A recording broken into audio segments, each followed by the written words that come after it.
Eh le vieux, ce monsieur s'est sûrement trompé de chemin. Ici, seuls les personnages importants peuvent entrer, tu comprends? Regardez-moi ça. Le petit vieux avec son chapeau croit qu'il est venu acheter une moissonneuse-batteuse. C'est ainsi que tout a commencé. La pire journée de la carrière de certains vendeurs de Dallas. Ce qu'ils ne savaient pas, c'est que moins de 10 minutes plus tard, ils seraient tous licenciés par le vieil homme qu'ils venaient tout juste d'humilier. Monsieur Lucas arriva à 10h du matin chez le concessionnaire Titan Agricole. Il avait 67 ans, les cheveux grisonnants, portait un vieux chapeau de fermier, un porte-documents en cuir usé sous le bras, une chemise à carreaux et des bottes de ferme couvertes de terre qui avaient clairement connu des jours meilleurs. À l'accueil, la réceptionniste, Tina, ne leva même pas les yeux de son téléphone. « Vous avez un rendez-vous » mâcha-t-elle en ruminant son chewing-gum. « Oui, à 10h. Un rendez-vous avec Monsieur Pierre » répondit Monsieur Lucas, en lui montrant l'email de confirmation.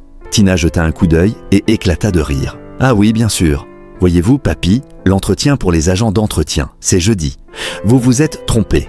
Je ne viens pas pour un poste de nettoyage, j'ai un rendez-vous, répondit le vieil homme. Au fond du bureau, quelques vendeurs ricanaient déjà. L'un d'eux, Hugo, un vendeur débutant avec ce sourire moqueur qui adore voir les autres se ridiculiser, s'approcha de l'accueil. « Hé papy, tu t'es perdu? Ici c'est pour les grands patrons, tu vois, les rois du sucre, les seigneurs du soja.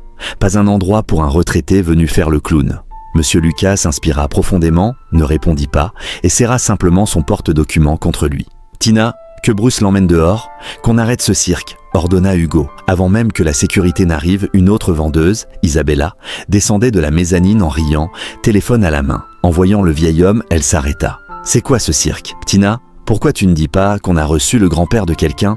Non, docteur Isabella, il insiste pour dire qu'il a un rendez-vous. » Isabella s'approcha d'un pas assuré, son parfum luxueux emplissant l'air. « Écoutez-moi bien, monsieur, je ne sais pas quel numéro vous jouez, mais nous n'avons pas le temps pour la charité. Si vous voulez voir des moissonneuses, allez à la foire agricole du coin. Ici, c'est un concessionnaire sérieux. » Monsieur Lucas prit enfin la parole d'une voix ferme. « J'ai rendez-vous à 10h avec le propriétaire de l'entreprise. » Hugo et Isabella échangèrent un regard et éclatèrent de rire. « Le propriétaire, vous avez entendu? Le vieux croit qu'il va voir le patron. » Isabella sortit son téléphone pour filmer. « Attendez, ça va cartonner sur le groupe de l'entreprise. Le vieux au chapeau envahit le concessionnaire de luxe. Regardez bien, tout le monde !» Les autres employés s'approchèrent, certains riaient, d'autres étaient mal à l'aise, mais personne n'intervint. Le garde, Bruce, arriva finalement, visiblement gêné. « Monsieur Lucas, suivez-moi dehors, s'il vous plaît. » Le vieil homme se leva lentement, regardant chacun d'eux, Tina qui mâchait son chewing-gum, Hugo, les bras croisés,